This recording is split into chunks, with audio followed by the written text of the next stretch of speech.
Freedom starts at $21,695. Kia, the power to surprise. Left fielder, number 25, Barry Bonds!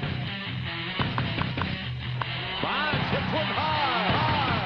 Bonds has hit the historic 500 homers. Hits it deep. And then there were three. That's it out of here. 750. Bonds passes Babe Ruth. He is second on the all-time home run list. Well, that will be a compelling story throughout the season as Barry Bonds continues his attack on Henry Aaron's home run record. And, well, Ken, first of all, in the National League, as you take a look at Barry Bonds, he's getting old. He's been injury prone. He only hit 26 home runs. How will he be regarded in 07?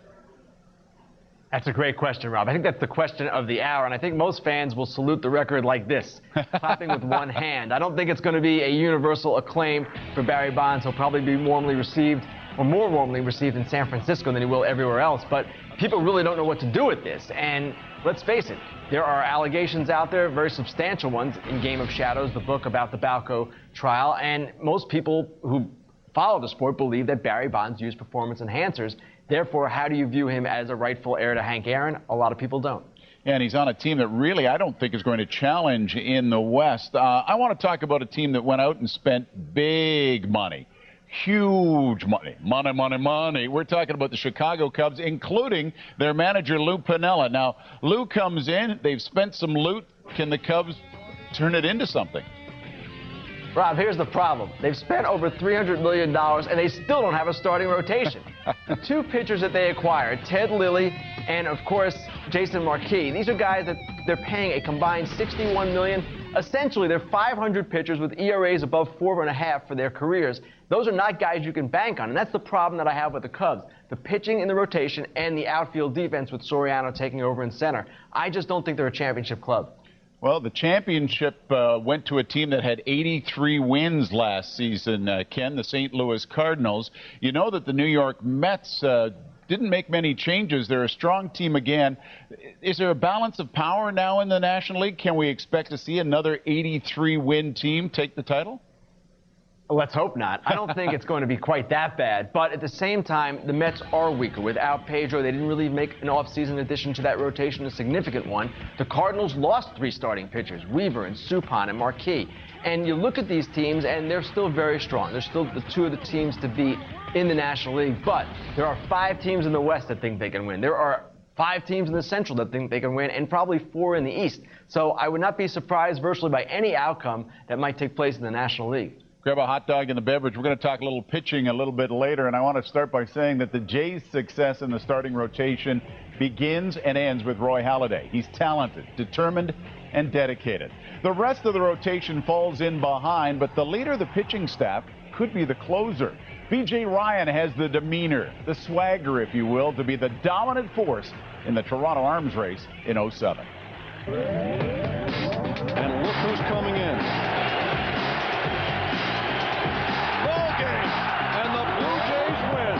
With the addition of veteran B.J. Ryan in 2006, the Jays' lingering need for a big-time closer was immediately solved. After coming in and having a couple pretty good years under my belt, you almost have to reestablish yourself. You know, you're coming into a new clubhouse, a new team, a new city, a new organization. So you come in with something to prove. I get goosebumps every time he comes in. I'm just like, it's fun. I mean, he's got that attitude too, and I mean, you have to. I mean, this game's tough sometimes. It'll bury you if you let it. In Ryan's first year with Toronto, he didn't disappoint, setting a career high with 38 saves while posting a career low 1.37 ERA.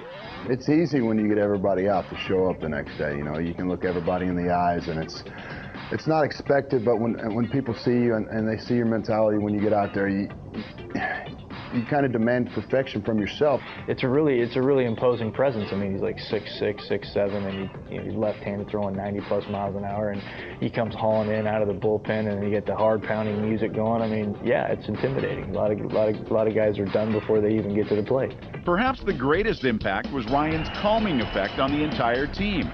The Jays felt a sense of ease knowing that with the game on the line, the right man was on the mound. There she goes, called out on strikes, And the hammer down by B.J. Ryan. He picks up the save, and the Blue Jays pick up the victory. He saves the day. Every time we in a close ball game, bring in the beast. He'll come, he'll come get you out. You see where the lineup's at, and you see who you got coming up, and just kind of run through the inning in your mind how you'd want it to go, and you just get mentally ready. When I get out there, that's it. You know, I'm just thinking about going out there and making pitches, and got a good defense behind me. Let them put it in play, and the guys will make plays for you. Ryan is one of the sure things on a relatively young staff. He's shown what he's capable of and provided the Jays the knowledge that come crunch time, all they have to do is give him a lead, and he'll take care of the rest.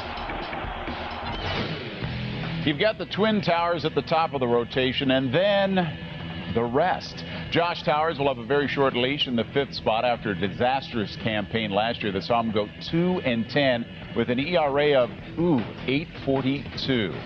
With Justin Spire in Anaheim, Brandon League in AAA searching for some velocity, the Jays bullpen is a huge question mark. Victor Zambrano pitched his way onto the team in the spring and will be counted on mostly in long relief situations.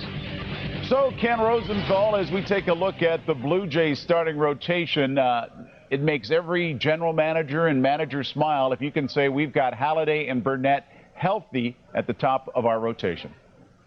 Well, the key word there, Rob, is healthy. And to me, if Burnett and Halladay combine for 60 or more starts this season, the Jays are going to be in contention. I think those two are that good. They are that dominant. We know if Halladay makes 30-plus starts, he's going to be a Cy Young contender. And certainly Burnett has the kind of stuff that can do the same type of thing during the course of a season. So, again, it does start with the health, and maybe it ends with the health, too.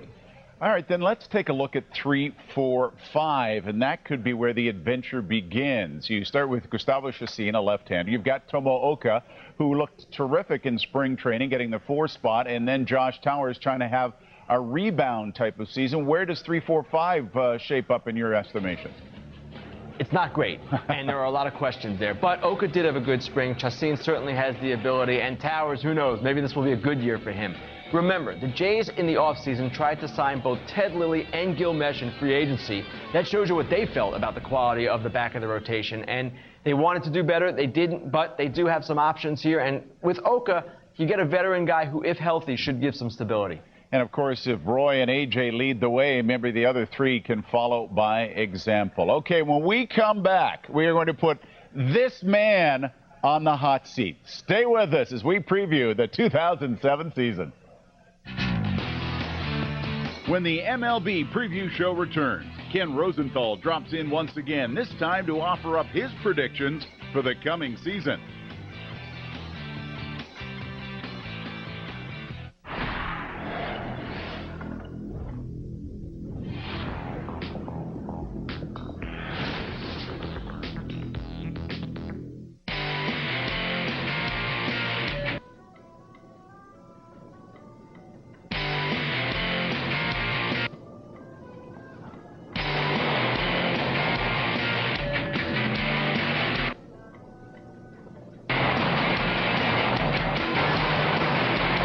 Taken everything we've learned from our 12th Dakar Rally win and put it into the athletic new 2007 Mitsubishi Outlander. We wanted a risky paint color, Fiesta Tangerine, but that's not us. We thought about doing something wild in the dining room, but that's not us. We wanted to go variable with our mortgage, but... Actually, with an RBC Homeland plan, you can have the security of a fixed rate and the savings of a variable rate.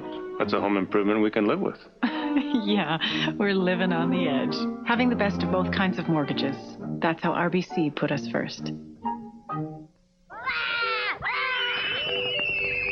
Mike! Who's counting on your brakes today? Visit Midas for lifetime brake pads or shoes, just $49, installation extra. Be safe. Trust the Midas Touch. Hershey's Get Your Game On sweepstakes are here. Enter now with the UPC from the purchase of any participating Hershey's single or king-size products. With the daily draw for 61 days, it's your chance to win a PlayStation 3.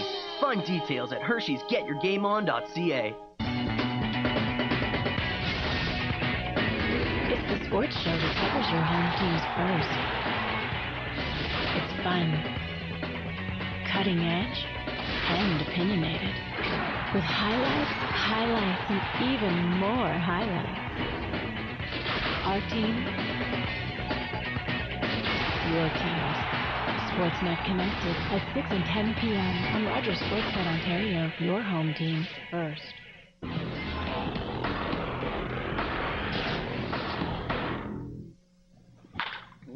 The Season 07, brought to you by AutoTrader. Come meet your match. The 0-2 pitch.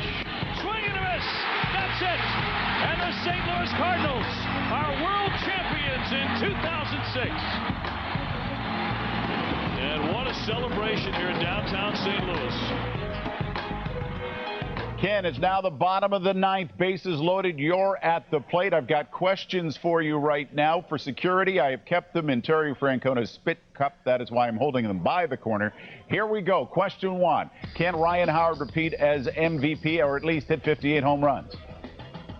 I say no. I think he hits more like 35. Which manager is on the hot seat in 07? Mike Hargrove, Seattle Mariners. What rookie are you most interested in watching perform this year? Outside of Dice K, Alex Gordon, Kansas City Royals. Who is your surprise team? Arizona Diamondbacks. What team is so horrendously bad you're going to be forced to turn away each time they take the field? That one is very easy, the Washington Nationals. Does Bud Selig start to shadow Barry Bonds if he gets close to the home run record? He has to, and he has to show his face, no doubt. All right. Ken Rosenthal, you step onto the mound. What does your fastball top out at? 26 miles per hour. You are a muscle man. You're a power performer. Ken Rosenthal, thanks very much. Couple words, say it all.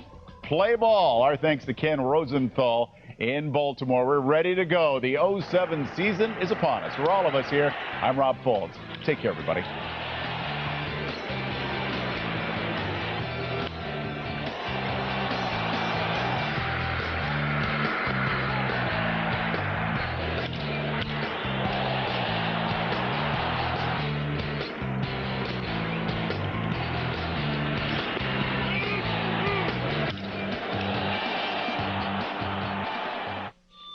The Sportsman X2 800. 800 cc's of muscle. Tough, tough, tough. But what makes the Sportsman X2 twice as tough for the competition to beat is that it changes from a one-up to a two-up ride anytime, anywhere, without any screwing around.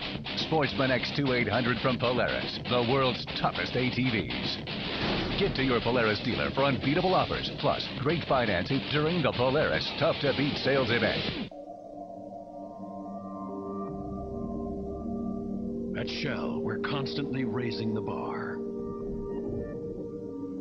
That's why Shell has become the first nationally in Canada, not just to meet, but exceed the top-tier detergent gasoline standards for all gasoline grades, set by BMW, GM, Honda, and Toyota.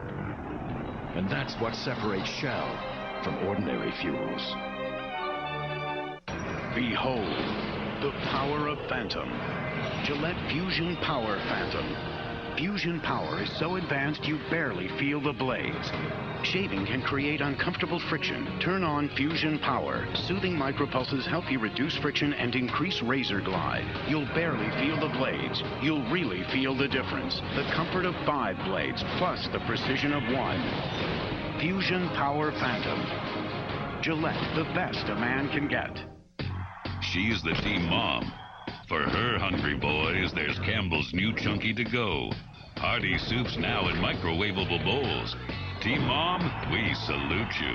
Campbell's Chunky to Go. It fills you up right. Create a character, like me, at letsgochevrolet.ca and you could win a new Cobalt LT in the road trip for you and 2 friends. Represent Canada at the World Series of Poker and play for up to $10 million. 10 of you will win World Series of Poker packages, all expenses paid. Team Canada tryouts are going on now, free, only at PokerStars. We're also offering 60,000 cash prizes to make life even sweeter. Play for free at PokerStars.net/Canada. You could become the next world champion.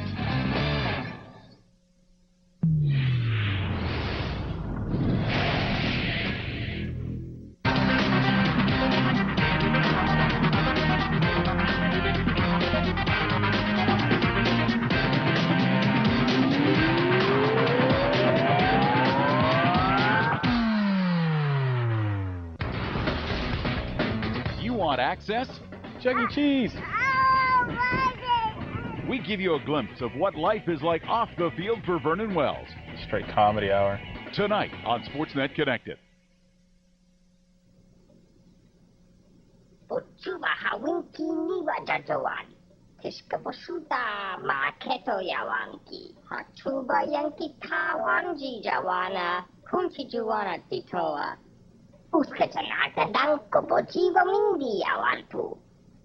Hachuba Yankee Tank Tech Winjanjiwana Wago. Boskanubada Daga. A Connected update. Welcome inside our Sportsnet studios. I'm Jason Portwando. First Monday in April means we give you some baseball under natural lighting. Blue Jays in Detroit. Tigers raising that American League Championship banner before the game. Roy Halladay, of course, he gets the call. 5th consecutive opening day start. Facing Jeremy Bonderman. .50 ERA in 2 starts versus the Jays last year, but that was last year. Top of 1, Lyle Overbay doubles to left center. Reed Johnson plates. 1 love Jays. Next batter, Vernon Wells, back up the box. Overbay plays 2-0 Toronto. Same frame after Vernon Wells stole second. Blue Jays stealing 2 bases in the first inning, believe it or not, like the running game. The blooper from Alex Rios drops in. Bonderman can't believe it. 3-0 Jays in the first. Bottom 5, Tigers down 3-2. 38-year-old Gary Sheffield making his Tigers debut. Lofts one down the right field line. Aaron Hill on the run. Grabs it, but Curtis Granderson tags and scores. And we're square. Bottom 6, Roy Halladay settles down. Freezes Ivan Rodriguez. Rodriguez then will make some room for Craig Monroe on the bench. Halladay, 6 innings, 6 hits, 2 earned runs, 4 strikeouts. Top 7 man on. 1 out. Reed Johnson, deep shot to left. Monroe tracking it, leaps at the wall, and he's got it. Robbed him of extra bases, perhaps home run. We need some extra innings. Top 10, bases loaded. 1 out. Troy Glass, clutch off Rodney. Jason Smith plates. Blue Jays would add another. It's 5-3. Bottom 10, B.J. Ryan. On to close it out. Man on first. Ryan gets Carlos Guillen to pop out, ends the game. He gets the save. Blue Jays perfect on the season.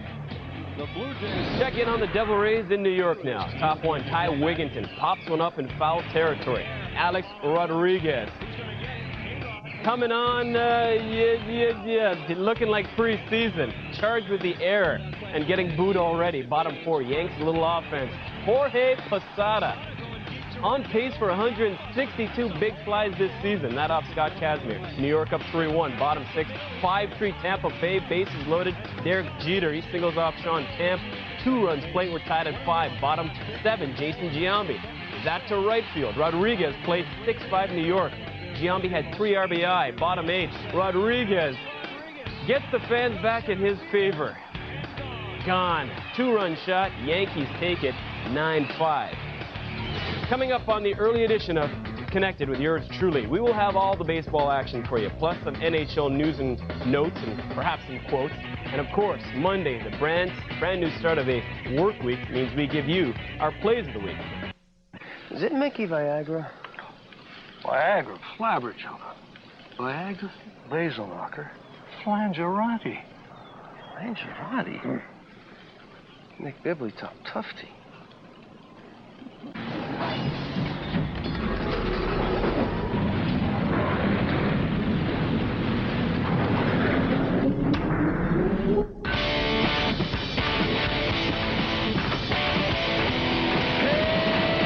The all-new Jeep Compass, with an electronic stability program for sure-footed urban adventures.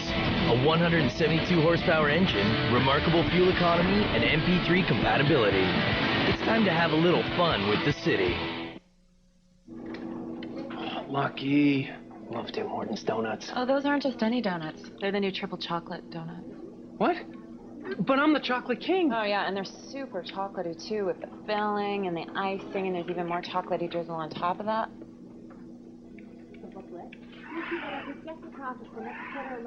It's irresistibly chocolatey at Tim Hortons with our triple chocolate baked goods. Always fresh, always Tim Hortons. The Dinky Chickly. Viagra, Tufty Doodle. Woggle Stop? Viagra, Nani Wobblechuck. Viagra, Womble Minky. Knuckle Stop? Grit, desire, and determination. This is what it takes to get to hockey's biggest stage. Will the Sens finish among the East's elite? And do the Leafs have what it takes to play hockey into the spring? Tucker wins the game for the Maple Leafs. Hockey Central Saturday has the most comprehensive pregame show around. Saturday night begins with Hockey Central. Saturday at 6.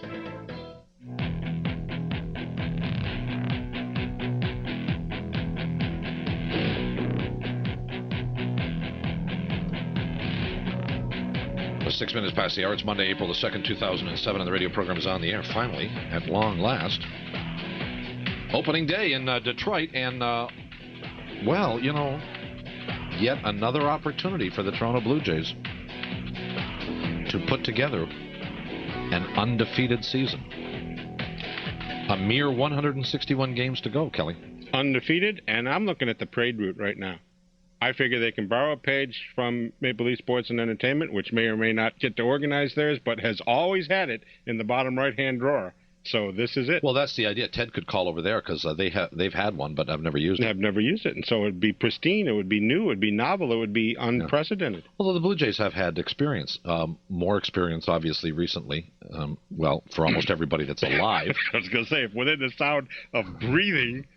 Than the Toronto Maple Leafs have had. So Blue Jays have actually had 2 parades. Yes, they have, and they're pretty good. One of them, at least stunning. One of them, I remember, maybe both of them, concluded in the stadium. I remember one where the cars drove into the stadium, and I don't remember if the stadium was full, but there were a lot of people there. Well, given the fact that they also now own the stadium, you could do wonderful things. Just about anything you want. Absolutely everything. So how have you been? Had a long time no smell. It's been a while. My life's been fairly chaotic, but it's back on. I was just got back late last night, actually, from 4 or 5 days in Nashville. Yeah, how was that? It was, and this is going to stun. Did you go to a hockey game? Yeah, I went to 2 of them. Oh, did you really? Yeah, and this is going to stun your listeners, but inside the Nashville Arena, which is no longer the Gaylord Arena because Gaylord didn't want to be a part. I mean, they have incredible financial problems down there, was one of the best presented, most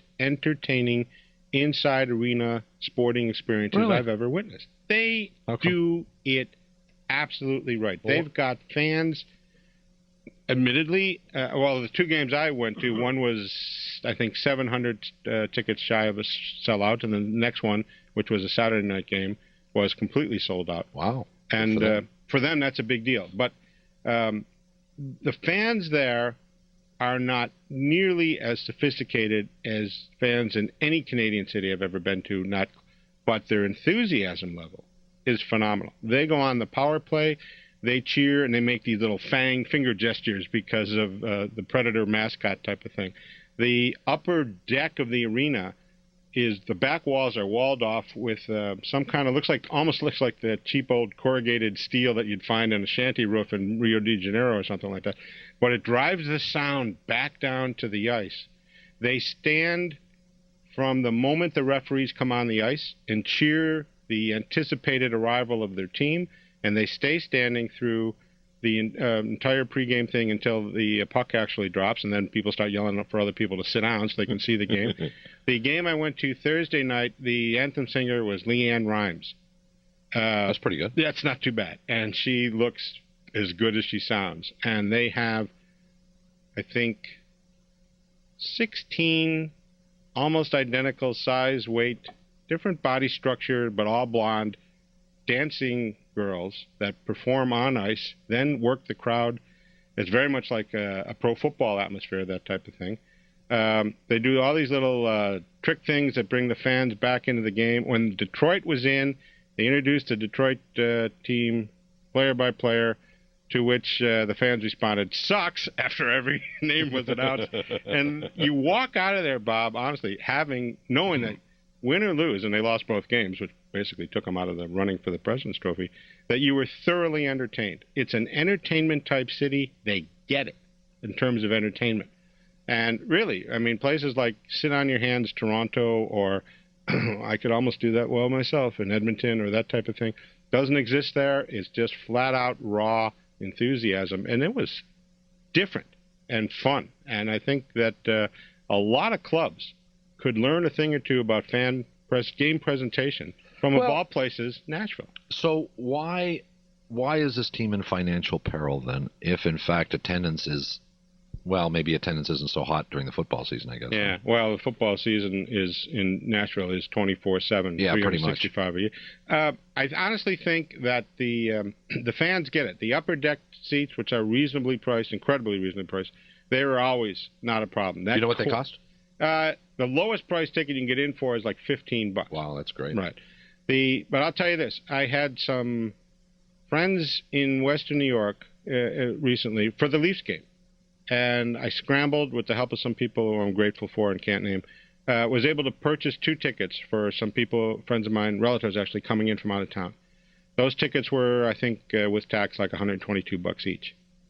I purchased 2 in Nashville, same section, same height, they were $51 each. Wow. So the problem is I see it down there. The problem is you're not getting enough money. Yeah. They're not getting enough money, and they're not getting the corporate community to buy in. Right. They don't, despite the fact that it's Music City and there are big entertainment companies there, a number of banks, and for some reason that is totally foreign to me, there are something like 18 healthcare companies headquartered there. Oh, really?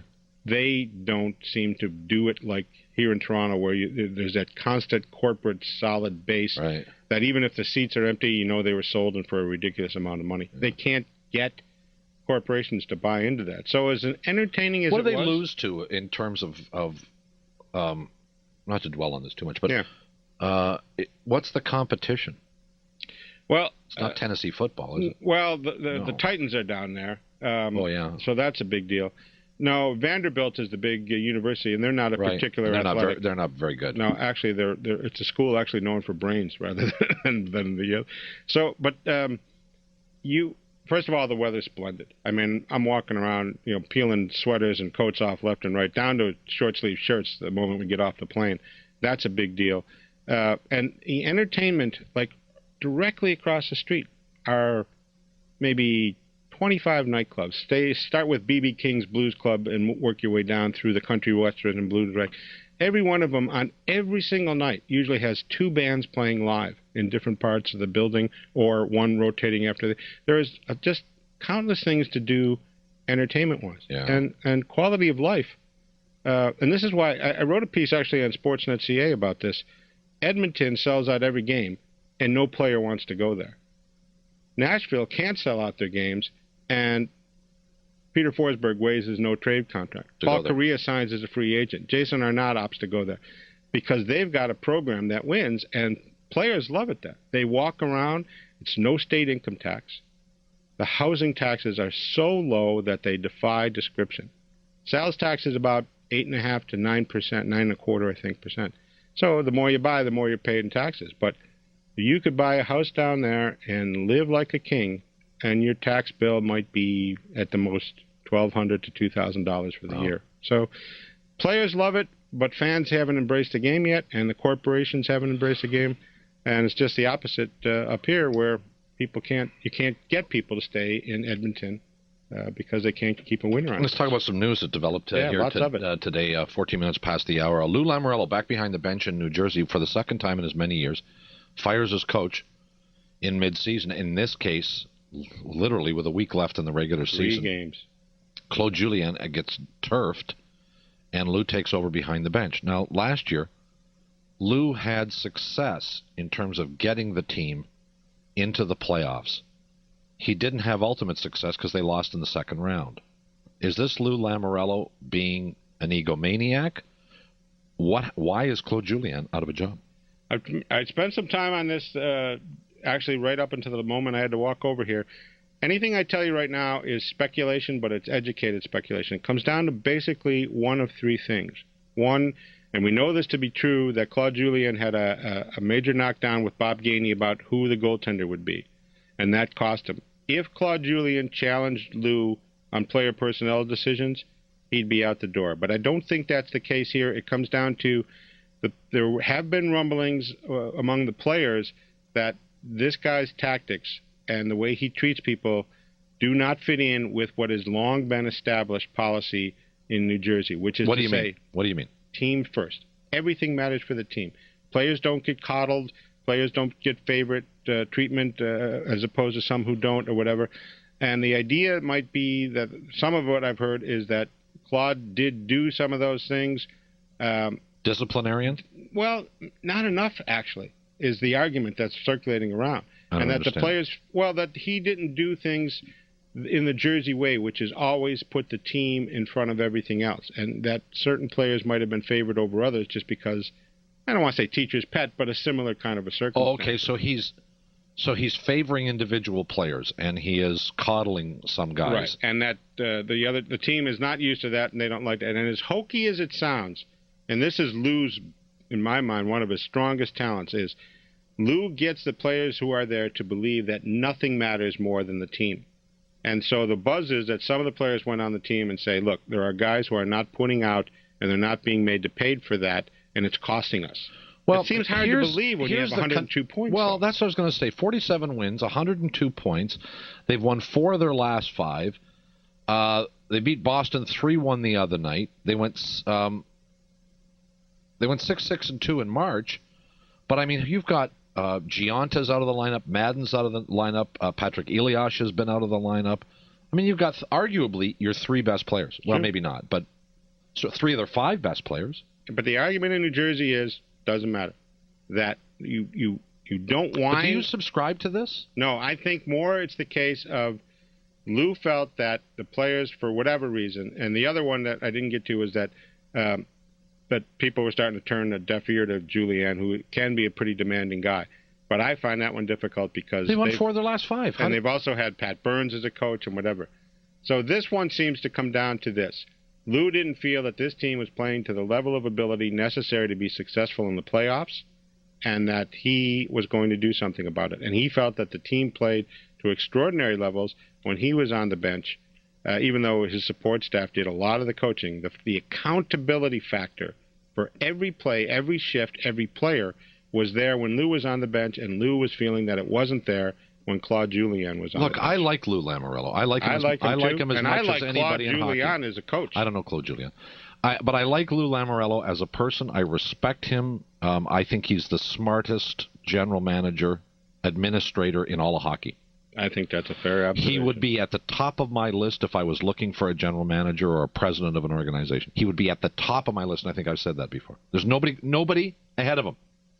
There's nobody ahead of him. Bar none. Not Bob Gainey. Nobody. But I just, this is twice now.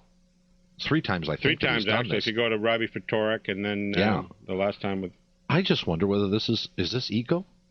That's, from what I've seen so far, that seems to be the dominant theory, that this is Lou stepping out as the guy, the Wizard of Oz behind the curtain, and actually saying, look, I'm going to show you that I'm even more than that. But the Lou Lamoriello that I know never, ever puts ego or personality in front of team success. No, I don't have. I've never, So I find that one hard to believe. But you understand. I have no evidence of that either. I agree with you. But you understand that this, on face value, is bizarre. Any team in the National Hockey League, and we saw this happen to the New York Rangers when Phil Esposito fired Michel Bergeron.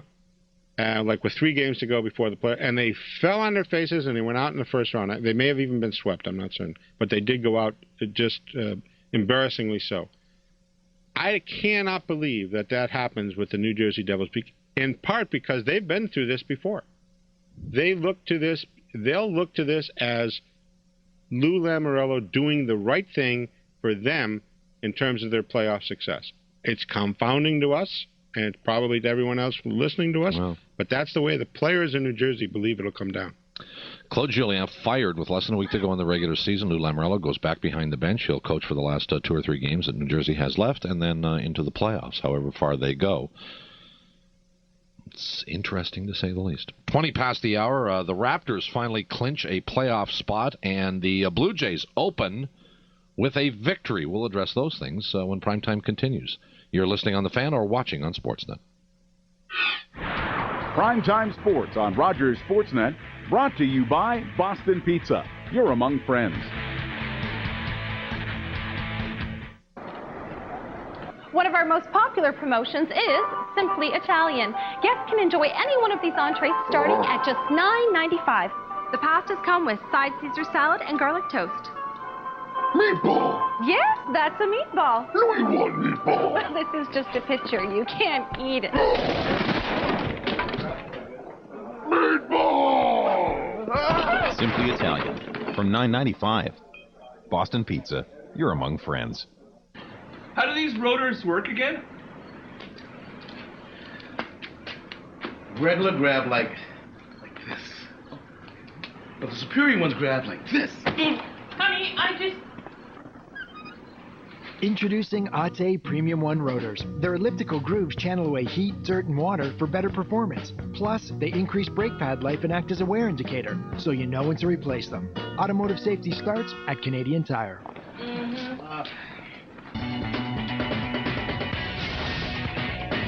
It's the sports show that covers your home teams first. It's fun, cutting edge, and opinionated. With highlights, and even more highlights. Our team, your team. Sportsnet connected at 6 and 10 p.m. on Rogers Sportsnet Ontario, your home team first.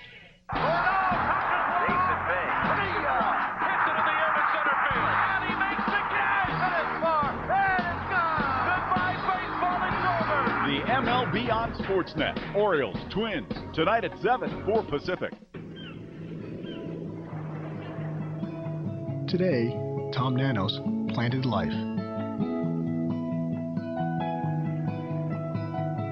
Mark Melanson added some life. Nisha Malhotra's team created a life-saving idea. Today, Sophie LeMay inspired a winner. Joanna Saunders knew she was a winner. Anthony Creighton learned how to make his legs work again. While Steve Walker learned how it all works. Today, Amar Angulo made the world a little greener. While Carl Ditchin made the air around it a little cleaner. Wonder what they'll do tomorrow to make things better. Toyota, make things better. Up to 80% of contact lens wearers have contaminated lens cases, potentially leading to discomfort. Try SoloCare Aqua All-in-One Solution with a microblock lens case. The solution disinfects your lenses, and the case is infused with an antibacterial agent to help prevent case contamination. The unique moisturizing effect of SoloCare Aqua helps to retain more moisture in the lens than other leading multi-purpose solutions. So for clean, all-day lens comfort, try SoloCare Aqua. Brand power, helping you buy better. 2 games. And we are underway. 2 shootouts. Talk about an enormous shootout here between these two teams. 2 losses. Deflected there by the poke check of DiPietro. Now it's time for revenge. It's do or die. Do the Leafs have what it takes? It's hockey that matters. Leafs, Islanders, Thursday. Coverage begins at 7. It's the sports show that covers your home teams first. It's fun, cutting edge, and opinionated. With highlights, and even more highlights. Our team, your teams. Sportsnet connected at 6 and 10 p.m. on Rogers Sportsnet Ontario, your home team first. Grit, desire, and determination. This is what it takes to get to hockey's biggest stage. Will the Sens finish among the East's elite? And do the Leafs have what it takes to play hockey into the spring? Tucker wins the game for the Maple Leafs. Hockey Central Saturday has the most comprehensive pregame show around. Saturday night begins with Hockey Central.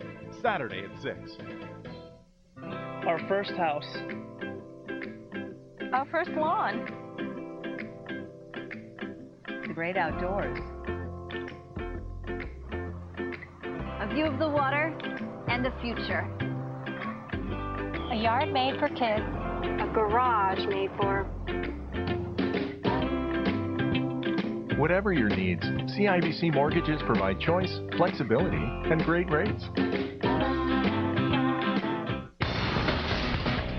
From magic on the ice. We have just seen one for the ages. To massive slams and astonishing shots on the hard court. And there's Bosch.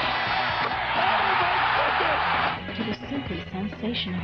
It's win 55. Sportsnet Connected brings you a weekly roundup of the most unbelievable plays from the past 7 days. He turned Leandro Barbosa into a screensaver. The plays of the week, tonight on Sportsnet Connected. Introducing the all-new Dodge Avenger.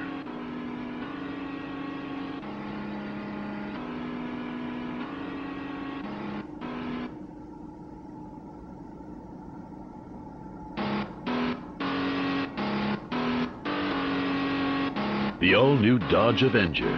When it comes to fun, it's always ready to rock.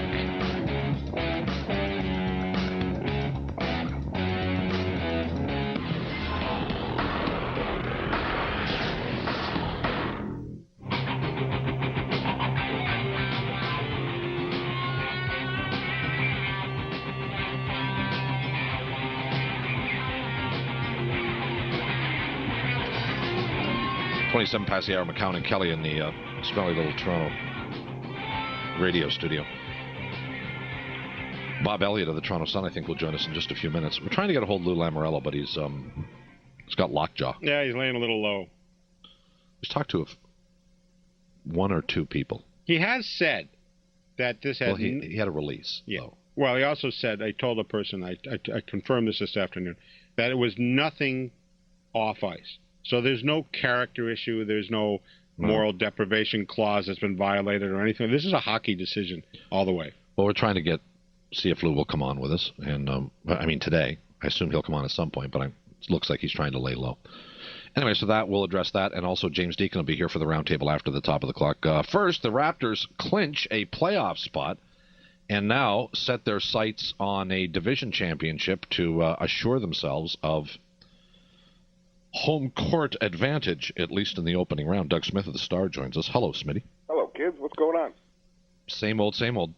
Big puck story today, that firing. Wow. Big. Yeah, you figure that one out? That's weird, isn't it? I can't figure out hockey. I don't even know anything about it. No, I know you don't. I don't care. You barely know anything about basketball. I watched the Glorious Leaves go down to a flaming defeat last night in the press room after the Raptor game. Yeah, it was close, wasn't it? Yeah, although, a bunch of us really would like the Leafs to make the playoffs. Well, riddle me this. Matt Sundin shoots his mouth off about the format and hasn't scored, one goal in 17 games or something like that? And this is the guy supposed to lead you to the promised land? He's not wrapping himself in glory, but if the Leafs make the playoffs, less people around basketball. Less bosses. Good point. Leafs don't make the playoffs, I'll be fighting Damian Cox for... Oh, yeah, all those hockey boys will jump up on the bandwagon, won't they? Yeah. I have to explain to him, goaltending is bad in this sport. But yes, they're going to the postseason, first time in 5 years. All right, what do you make of the Sam Mitchell to the Bobcats next year rumor? I don't put much stock in it. I think he's going to be a free agent coach, and there'll be a lot of people after him. Early in the whole process, like 3 years ago, we all thought Sam would be the second coach of the Bobcats, but that was before Michael Jordan came on the scene. And Michael, he likes to tilt at windmills. He had Leonard Hamilton. He got Doug Collins out of retirement. I think he's going to go off the rails and go some different way with that coaching job. Now, this speculation is an inexact science, and I just throw this out because this is what I have heard, and it doesn't mean anything, and I haven't seen it anywhere officially. But Butch Carter for that very same job. I've heard that name around. I think there was a snippet on a ESPN, Sports Illustrated website, Ian Thompson, last Thursday, I think. We're out sort of trying to find out what's going on with Butch. Makes entire sense. There's a lot. Butch didn't get fired because he was a bad coach. He got fired because he was crazy. Yeah. And I think Michael's probably strong enough that Butch wouldn't do anything crazy. He's already written his book and he's already sued his opponent, so there's nothing left for him to do. Well, and Butch has also said to me, because we've talked a fair bit about this. I don't know how often you run into Butch, but I mean, he was actually in here a couple of weeks ago, and he said, I learned my lesson. I learned to shut up. So I mean, and I take him at face value if that's true. So do I, and he's a really good coach. Oh, he's a great coach. Really good basketball coach. He's a great coach, and he's young actually team. Yeah, and I think he's a great guy too. I mean, he snapped though. Yeah, he did. Yeah, he got a lot of things got to him with the book and the suing and the Glenn job thing. A lot of things got to him, but as a basketball guy, they do a lot worse. They could do a lot worse than hire Butch Carter. And there's a lot of connections down there. Every time Michael Jordan goes to Charlotte, the guy who's sitting next to him in a car is Charles Oakley. That's right. Del Curry's around that team. That's right. Director of Community Relations or President of Community Relations or something like that. Muggsy Bogues around that team. So there's a lot of connections around there that make it logical that he would at least get it into the interview process. And Bob, if Butch gets in a room with you, he's going to get the job. Oh, yeah. Give Butch an opportunity to sit across the table from you, and you'll fall in love with him. He's going to sell himself. He's going to get the gig. Yeah. So that'd be cool to see. I'd love to see him back in the game. I heard another big ex-Raptor coach story the other day, yesterday. Come on. Saturday. Kevin O'Neill, University of South Florida.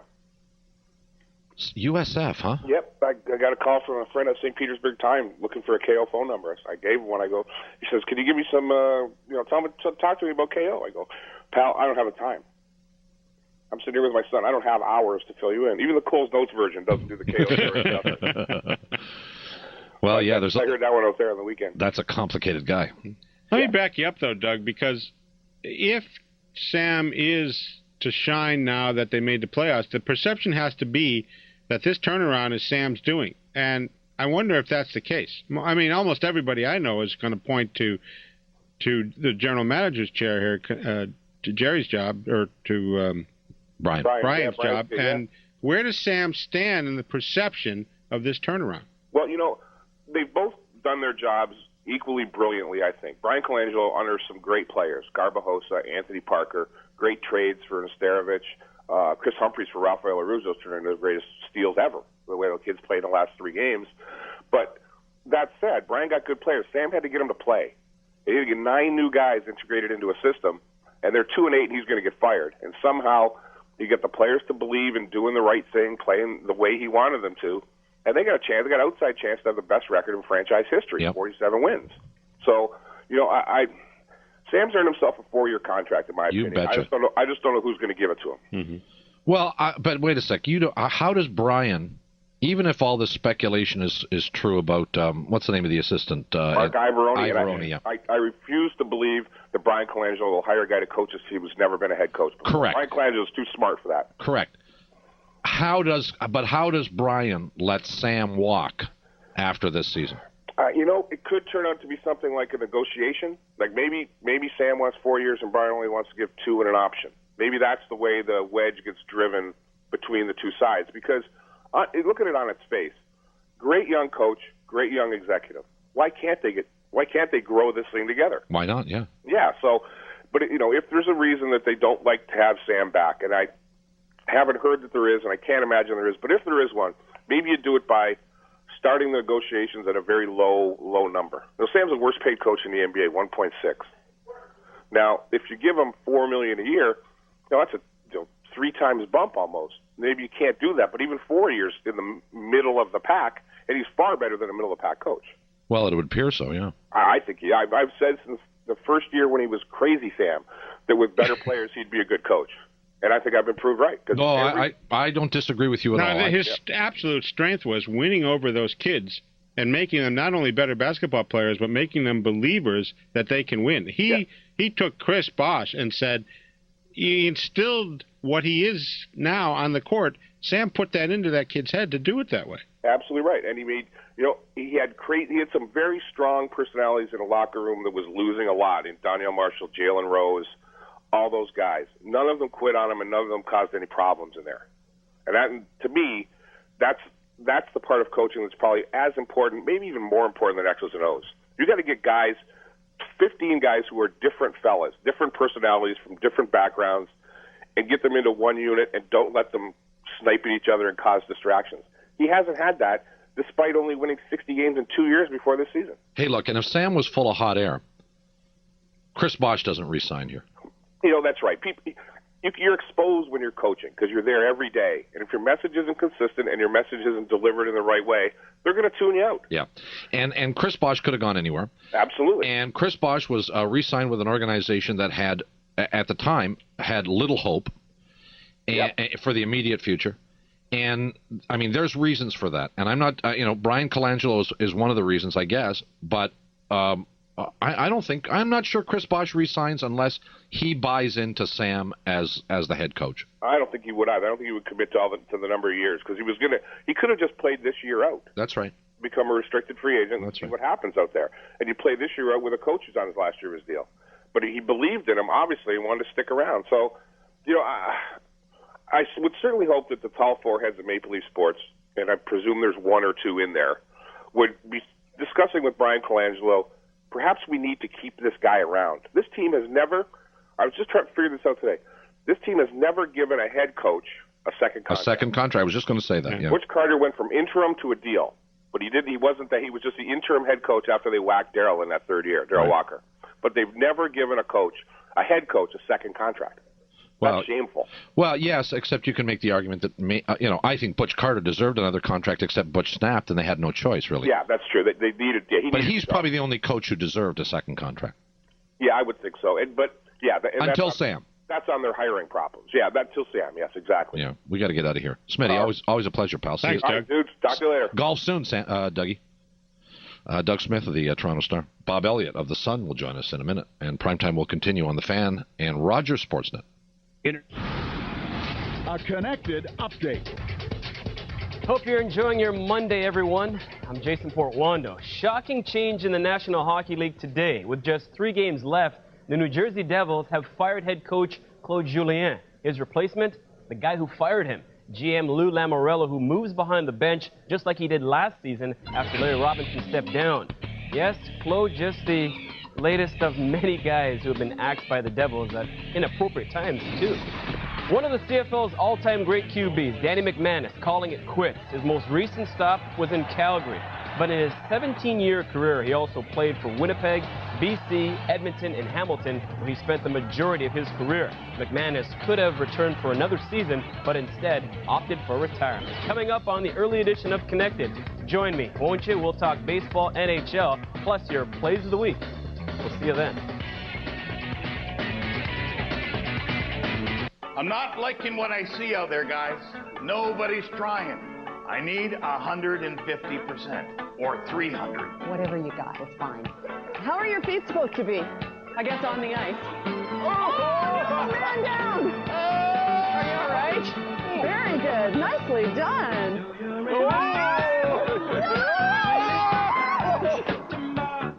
No, I can't do it. I can't believe it, but I can't hit it.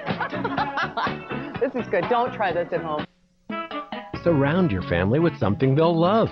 Try Charmin Ultra Soft. It's our softest Charmin. It's so soft, you'll want more. But so absorbent, you can use less. You can use less because it's more absorbent than the regular kitten brand. It's our softest for sure. Less is even more. Try Charmin Ultra Soft. Best for bare bottoms. Charmin. What you doing? I'm looking for equity. Oh, equity. What's equity? Dad says it's leverage. Oh, leverage. What's leverage? I don't know. But Dad says there's over $100,000 worth in this house. Switch your mortgage to the Scotia Total Equity Plan, the most flexible way to use your home equity to lower your other borrowing costs. You're richer than you think. Scotiabank. On the next episode of NBA XL, Agent Zero, a.k.a. Gilbert Arenas, lets us in on the latest craze sweeping the NBA nation, Gilbert Mania. Gilbert for the win! Oh, baby! Everyone starts to get that buzz, and then you say, you're Agent Zero. It's like, oh, there's a new name. And we check out what Diddy and his Sean John line have been cooking up for this year's Spring-Summer collection. All that and more on the next episode of NBA XL.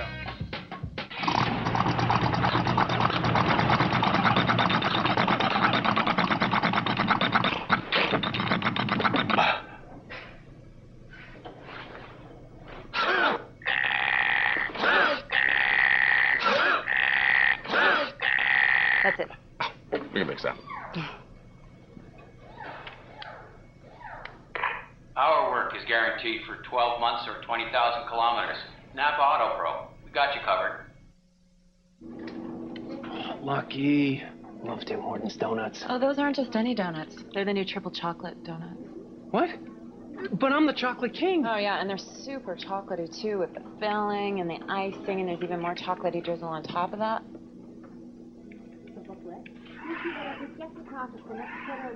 It's irresistibly chocolatey at Tim Hortons with our triple chocolate baked goods. Always fresh, always Tim Hortons. 2 games. And we are underway. 2 shootouts.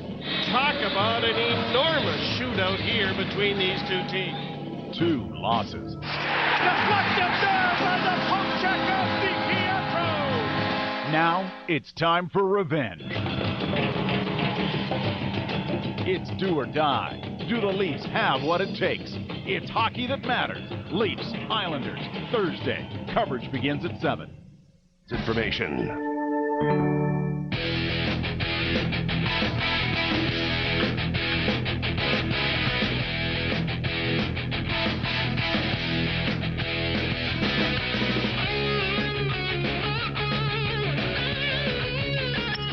Hey, Chiefs. What? You're making squeaky noises? No, squeaky noises. Yeah, it's because of this. Well, see, these are this is a very comfortable headset, but unfortunately, it isn't insulated well enough, I guess. And if I turn a little bit just at the wrong point, then it feeds back into the microphone. I heard that, and it causes you to make a face that makes you look a little bit like Michael Jackson. Oh, scary is the word I'm looking for. Oh. Waiting to get in touch with Bob Elliott. Where's Elliott? He should be in his room, shouldn't he? Don't you think he would have went to the game? Well, of course he went to the game, but he should be finished from that now. Right? Well, no. I mean, this may come as a shock to you. Game ended at, you think he went to the lounge? No, I think he actually might be writing. Well, no, because he knew we were going to do this, and he said he would be at a certain place, in his room or wherever the hell the idiot producer is calling, but apparently he's not there now. Anyway, the Blue Jays get out to a quick lead today. I know all this stuff. See, I could do this. I know. Because I watched the game. I listened to it. So the Blue Jays get out to a quick 3-donut start on a couple of seeing eye hits and a bloop here and a blap there and a boo-boo in the outfield. I got it, I don't got it. Alphonse and Gaston, you take it, I don't want it. And the next thing you know, it's 3-donut, and the Blue Jays take the field for the first time. 3-0 at the end of the first inning. And Doc's on the mound. You know, Doc's going to give you a solid out. Sure. And Doc kind of motors along, and he doesn't look Doc-like, though.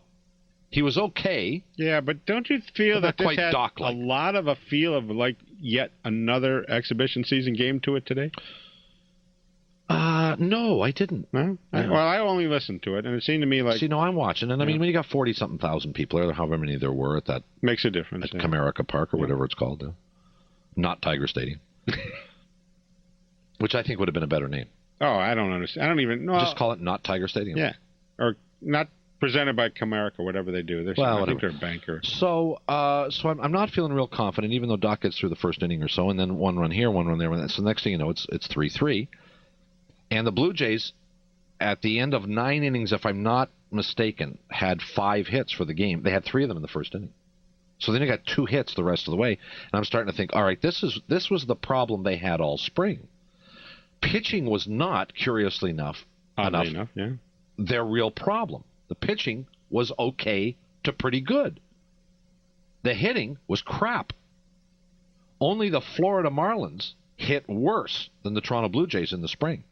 And this is a team that was supposed to go out there and just beat the crap out of other teams. And this is the time of the year when hitting should be way out in front of pitching. Now, that said, Detroit's a damn good baseball team. And I was actually I wouldn't say I was shocked, but I was a little bit surprised that they pulled this out. I think Detroit's a good baseball team, too.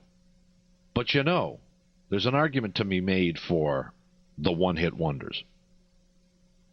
Yeah, but... I mean, this team went from 42 wins or something obscene to a divisional championship to an American League championship and got beat in the World Series. I mean, I don't know. Was Blair's there? No? All right. Well, we'll talk to anybody. We have no standards on this show. Not that we're insulting our next guest. No, we love Blair. Yes. Hiya, Blair. How are you? Oh yeah, here I do. I help you out, and Don't get your head. Don't get personal. We like you. Well, don't let your head get bloated here. It's any port in a storm, if you know what I mean. Yeah, I used to live by that philosophy. But we love you anyway. Yeah, thank you. Someone has to. So I was just recounting the whole game, and effectively, and I got so it's 3-3. Did the Blue Jays they got 2 hits before the 10th inning, didn't they? After the first. Yeah. They went from 3 to 5, and then managed to scratch out a couple runs in the was 11th, 10th, 10th, and win the ball game 5-3. And now the prospect of the ever elusive perfect season of 162-0. Of course, it's sitting there, isn't it? It's right in front of them. It's there to be had. It's in their hands. It's 30 years now, and 15 times the Blue Jays have won their opening game, and 15 times they've lost their opening game. Is that correct? I guess. Okay. I'll go with you. Good thing we have you here. And I've been here, sitting here, doing this job for all 30 of those years, and I want you to know that not a year has gone by where after the opening day I haven't prognosticated either a 162-0 or 162 season. So I don't doubt that. So the streak is intact. Well, what did you see that you liked? What did you see that gave you some concerns today?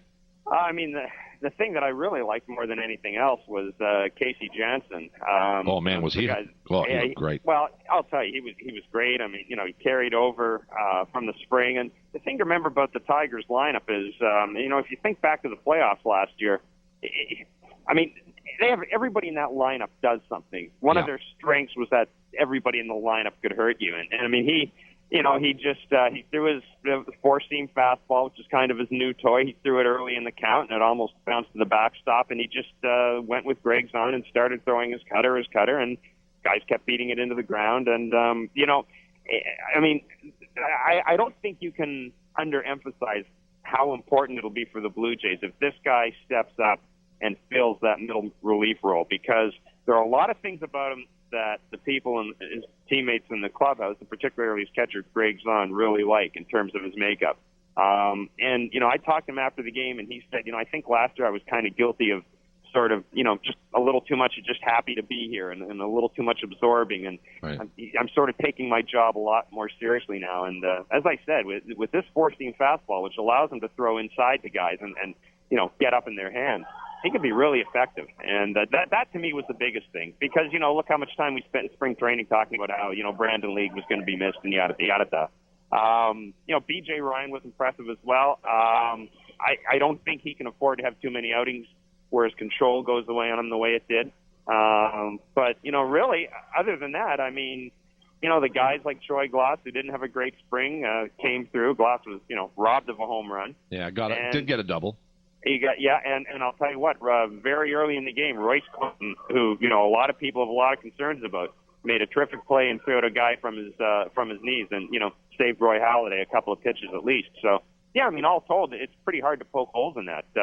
You probably would have liked not to see that drought from like the second to the seventh inning. Well, yeah, that's just it. Before we knew we were going to be graced with your excellence, Bob was speculating that should we worry that the so-called vaunted hitting attack of this team really wasn't very much in evidence. That said, I thought there were two what appeared to be home run balls just taken away by some great defensive plays out there. Yeah, and also, Jeremy Bonderman's a guy that a lot of people think has a chance of winning the AL Cy Young Award, and Joel Zamaya, everybody knows what his reputation is. So, no, you know what? I had someone point out to me in spring training that they thought the Blue Jays had the kind of lineup that was absolutely going to match mediocre pitching or pitching that wasn't, that was pitching mediocre on that day. And I think you saw that with Fernando Rodney. I mean, he gave them a little opening and they really went at him. So, no, I mean, it's one game, but I think the form chart pretty much went the way John Gibbons wanted it to go. All right, we got 90 seconds. Here's a complete non sequitur. The other day, I'm sitting in front of my television while I'm clicking around, and the movie The Rookie comes on. Have you seen The Rookie? No. It's a movie with Dennis Quaid, and it's a story of Jimmy Morris, the pitcher, right? Yeah. Who I guess gets a sniff at the majors early in his career, gets hurt, goes away, comes back at age 36 or 37. High school coaching, that kind of thing. High school takes a dare from his kids. Right, and goes and winds up playing a couple more years in Major League Baseball. Who was the first batter that Jimmy Morris faced in his Major League comeback? I'm going to say Frank Thomas. Well, no. I'm going to give you a hint. It was. I've only got 430 to go. It was at the ballpark in Arlington. So who was a member of the Texas Rangers? And this would have been around what, 98? Oh, Pudge? No. Well, that's it. Come on, Bob. Somebody who was 90 on the field seconds. this afternoon. And was playing for the Texas Rangers and played for just about every other team. Your chances of ever getting back on this show hang in the balance. Holy crap. Oh, well, damn. Look how... Enough! I don't know. Royce Clayton. You got nothing. Royce Clayton. So I want you to go ask him if that's true. I will. You can get a whole blog out of that. I could. You don't have to thank us, but you should. You should be able to, well, at least you get a whole article. You get a whole page on it. Yeah. You could look it up, as they say, so I'm happy to help you out. Because I don't have to, Bob, because I know that with your track record, you're absolutely right. Well, I'm telling you, that was in the movie. It was Royce Clayton. Now, was that really the first guy he faced? Or did they just, and was that Royce Clayton in the movie? I don't know. And then Clayton knocked a snock out of his comeback, or what? We'd like to know. He struck him out. It is in his bio. It is in his bio, as a matter of fact. Is it really? Clayton's bio. So there you go. There you go. So it's true. So cool. Happy to help out. Finish reading that book and get a nice blog out of it. Yeah, I just thought it was very cool. All right, we're bored with you. Thanks a lot for jumping in and pinch hitting for our friend Elliot, who is we don't know where he is. Yeah, we might not even call him our friend anymore. Well, sorry about the Royce Clayton thing. I feel like less of a man now. Smell ya. Jeff Blair of the Globe and Mail. We'll come back with more. Primetime continues on The Fan and Sportsnet.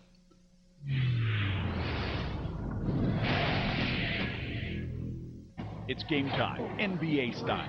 The countdown to hoops, drama, and hardwood action has begun. And the clock keeps ticking. The tension is building. It's game time.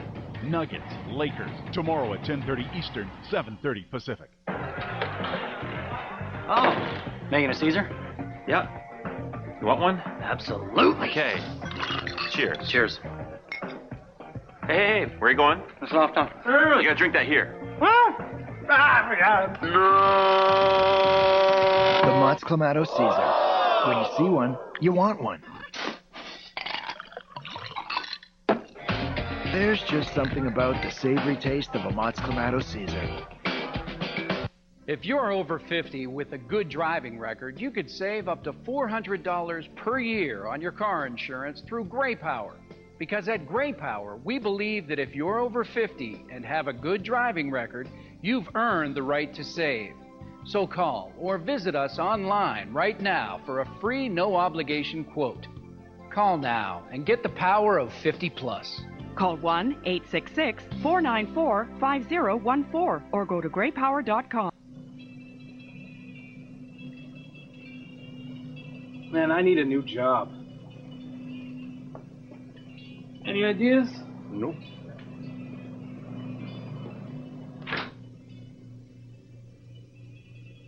Service Canada, providing easy one-stop access to federal government programs and services like our online job bank. For answers to your questions and much more, call, click, or visit us today.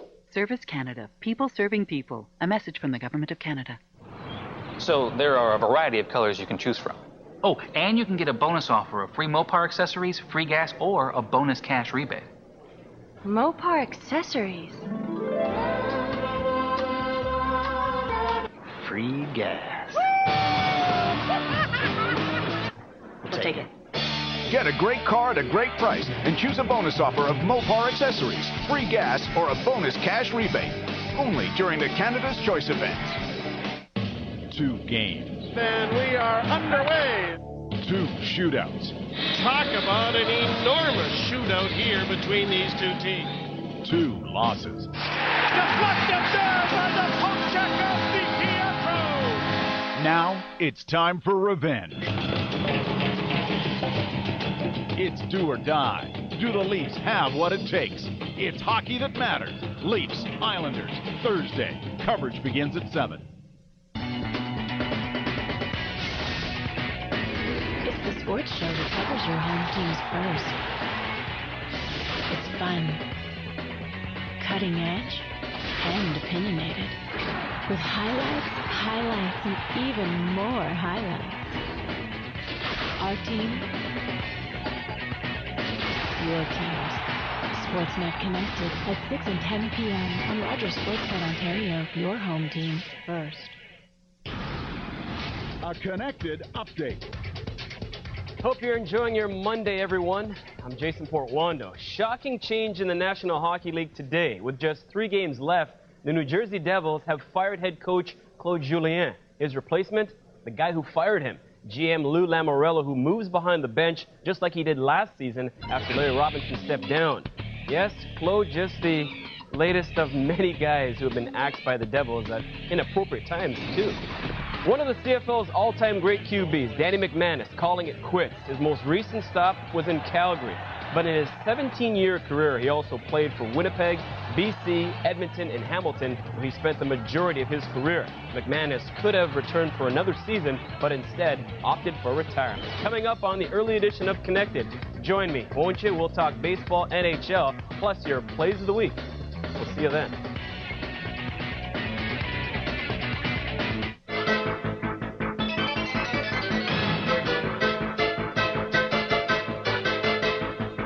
When we come back, the roundtable, James Deacon will join us. Lou Lamoriello fires Claude Julien, names himself as the replacement. And it's springtime. It may snow later this week, but it's springtime because there's baseball. That's coming up. Primetime Sports on Rogers Sportsnet, brought to you by Boston Pizza. You're among friends.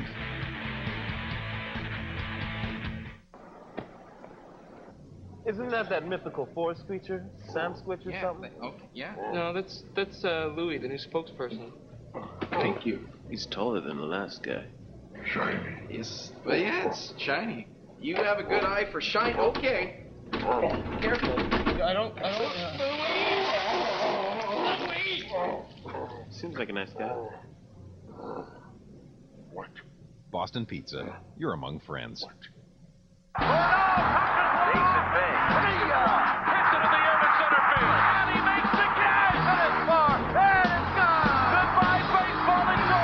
The MLB on Sportsnet. Orioles, Twins, tonight at 7, 4 Pacific. Enterprise rent-a-car for my trip? Looks expensive. It's not expensive, Ma. They pick us up. Sounds expensive. Pickup's free, Ma. Well, if it's not expensive, why didn't you rent me a bigger car? Pick Enterprise. We'll pick you up. Still getting dandruff? Neutrogena T-Gel Shampoo helps eliminate visible flakes after just one use. T-Gel Shampoo. It works. Neutrogena. Just need a ride? Fly without meals or checked luggage for a lower fare. Air Canada. The freedom to fly your own way. Hey. Man, you guys got some really great deals today. Yeah, it's our big screen TV sale.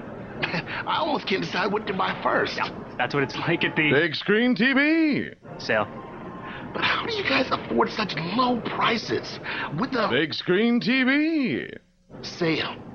Oh, we just shoot one commercial and then we run it again for every sale, like this one. Big screen TV sale. Get great deals now at Canada's HD store. You want me to spy? Good Shepherd is the godfather of CIA movies. The nasty little secrets. A masterpiece. Spellbinding.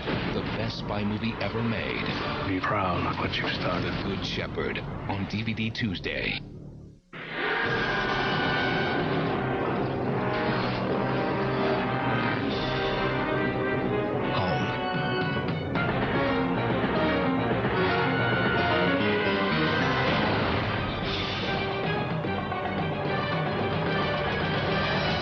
What is your child's favorite superhero drive?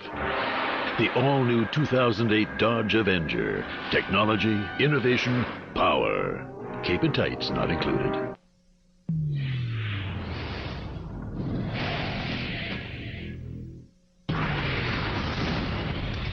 This is Connected, and it's time to hook you up. Up front tonight, the Blue Jays play ball, trying to tame those Tigers in Detroit. Baseball is back. What more could you want? Yes, the boys of summer are back in business as the Jays kickstart their season in that Motor City. With less than a week to go, the Devils' axe head coach, Claude Julien. Trying to come out in front, they do, they score! Sean Avery, what a night! The Leafs struggle to bounce back from that embarrassing loss. After clinching that first playoff spot in 5 years, the Raps prep for a little heat. In the CFL, a 17-year career comes to a close as this prolific passer is hanging them up. And our plays of the week feature the best of the best from the week in sports. Peterson got it! I don't believe it! It's all coming at you next on Connected.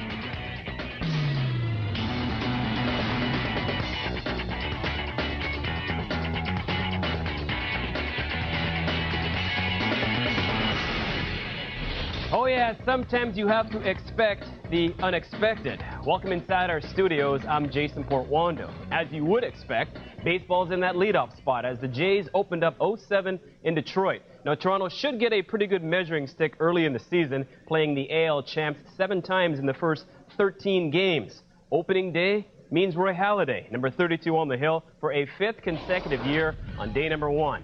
Tigers taking care of business first of all, and why not? They are the champs. There is Roy Halladay on the bump, facing Jeremy Bonnerman, 1-0 with a .50 ERA in 2 starts versus the Jays, but that was last season. Man on 2, Lyle Overbay, doubles to left center, Reed Johnson, mad speed and just cruises, 1-0 Jays. Next batter, Vernon Wells, back up the box, Overbay, rounding third, waved home, count it, 2-0 Toronto, same frame. Vernon Wells, yeah, he stole second. Alex Rios, routine blooper to left. Not so routine for the Tigers. Craig Monroe can't get there. Wells plates, Jeremy Bonnerman can't believe it. 3-0 Jays early, bottom 5, Tigers down 3-2. 38-year-old Gary Sheffield making that Tigers debut. It's not pretty, but it's effective. The sac fly, nice play by Aaron Hill, but tagging and scoring from third is Curtis Granderson, and just like that, we're square. Bottom 6, Halladay settles down, freezes Ivan Rodriguez, then he'll sit down Craig Monroe. Ends the inning, Halladay 6 innings, 6 hits, 2 earned runs, 4 strikeouts. Top 7, man on, 1 out. Reed Johnson, deep shot to left. Monroe makes up for his mistake. What a grab. That ball could have been gone. Extra bases, no doubt. We need extra innings. Top 10, bases loaded, 1 out. Troy Gloss, that's clutch. Off of Fernando Rodney. Jason Smith plates. Jays would add another. It's 5-3. Detroit 10th now. B.J. Ryan had those back problems in the spring. How would he fare? It's all good. Gets Carlos Guillen to pop up. Ends the game. Aaron Hill the squeeze. Toronto takes it 5-3. As for the newest of Jays, if you will, Frankie Thomas, he went 1 for 4 with 2 strikeouts in his regular season debut. Roy Halladay has talked about making that 5th straight start on opening day.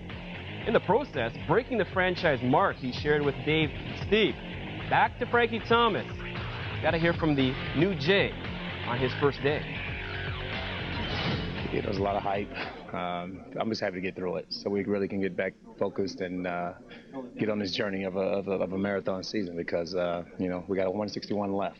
Doug pitched well, you know, it's a tough lineup to shut down. So, and they made him work too, you know, so he was getting around the 100 pitch mark, you know, right around that 6th inning. But, you know, he held him in check. I mean, it's tough. It's going to be tough to hold down that lineup. I don't care who's pitching. It seemed to me like they were taking a lot, you know, early on, 0-0, you know, and then, you know, taking strike 2, you know, and then it just seemed like they were fouling balls off, you know, kind of working the count. So it was definitely, you know, teams like that where they won't really expand the zone for you. You know, they make it tough. Guys just had good at-bats. I mean, Lyle starting off with that base hit up the middle and then just continue to try to score runs. And we're going to be able to score runs, just a matter of how consistent we can do just doing that. More baseball. Day off on Tuesday already. Must be nice. But Wednesday, Jays and Tigers back at it. It's the MLB on the NET. Burnett taking on Robertson.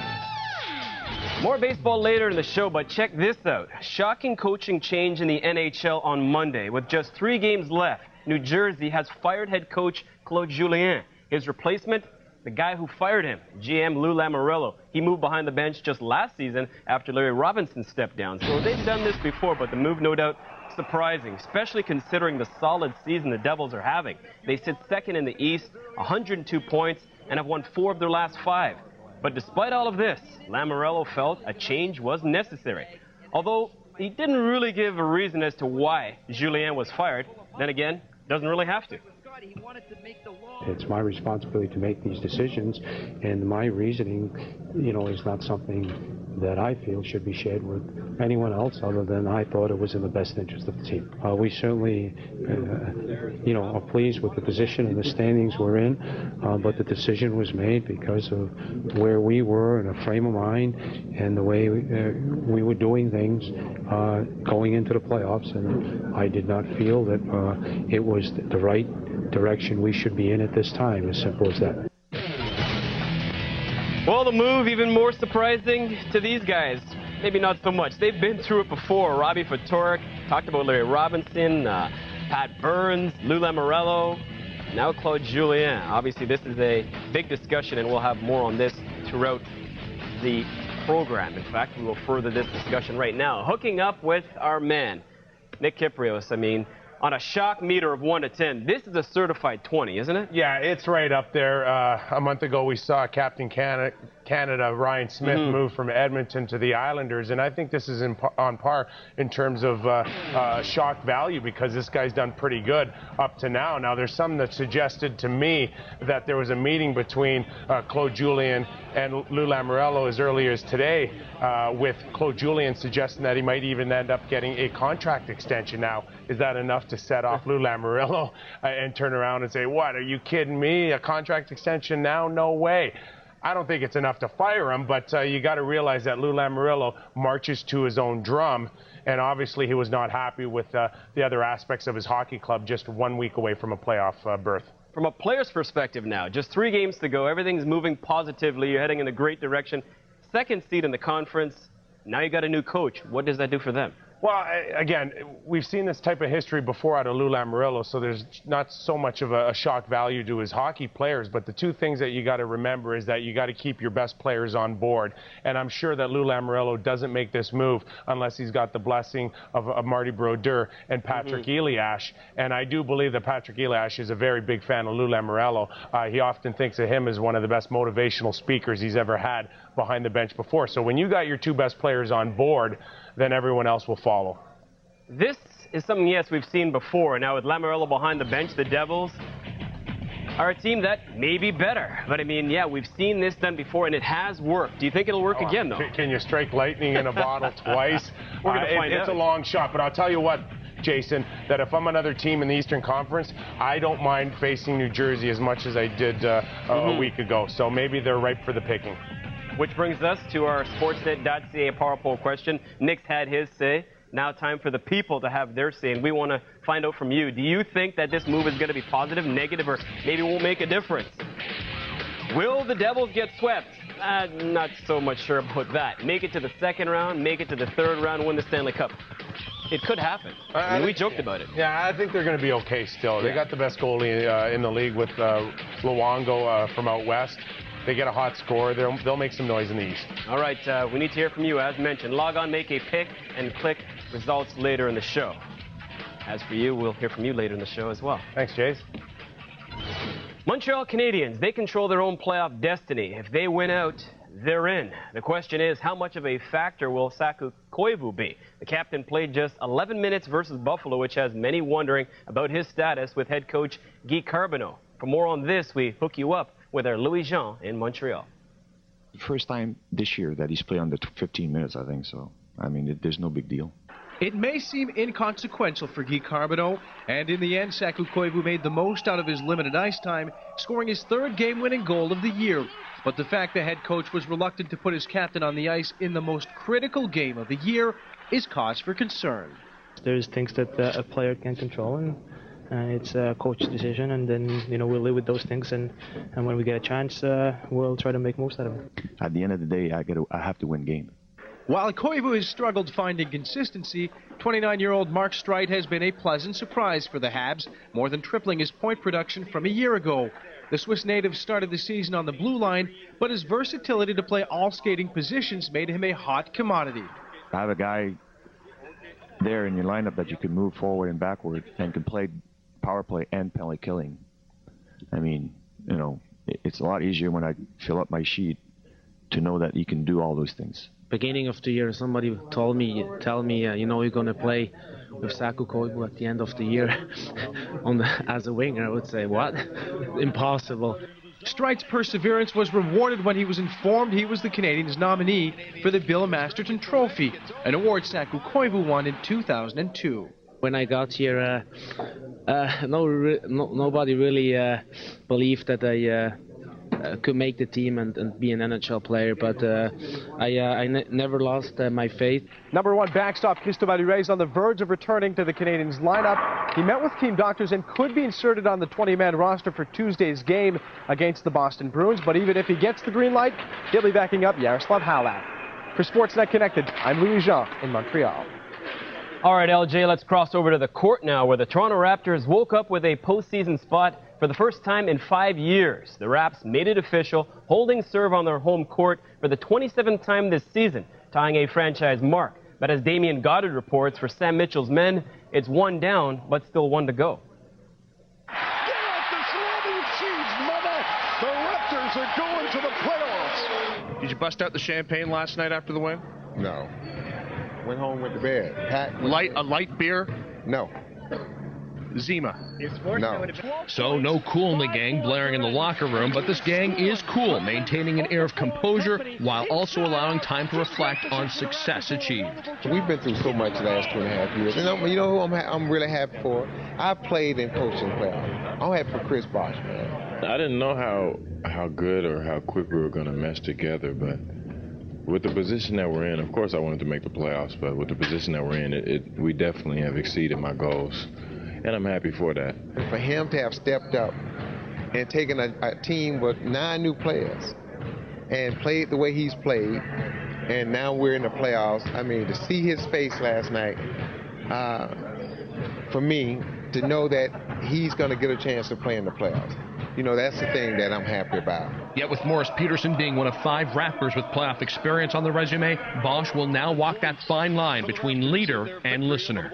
I do have to be humble and ask them for advice sometimes, and when the game starts, you know, we all have to play our roles. Guys can, you know, give me advice on how to handle things and things of that nature, but when it comes down to it in the fourth quarter, if the game is close, I'm going to have to make plays. In terms of playoff experience, this Raptors roster can only boast 105 games under their belt. What is also sobering is that Tuesday night's opponents, who also pose a possible playoff preview, have a whopping 867 games played in the NBA's second season.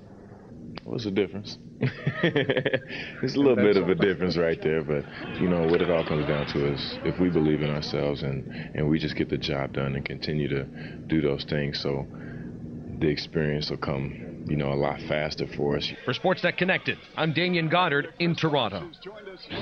All right, DG, more hoops, more Raptors. Chris Bosh named Eastern Conference Player of the Week. Bosh led the Raps to a 3-1 mark and a playoff berth after averaging a league-high 22.3 points, 14.8 boards, and 4 assists.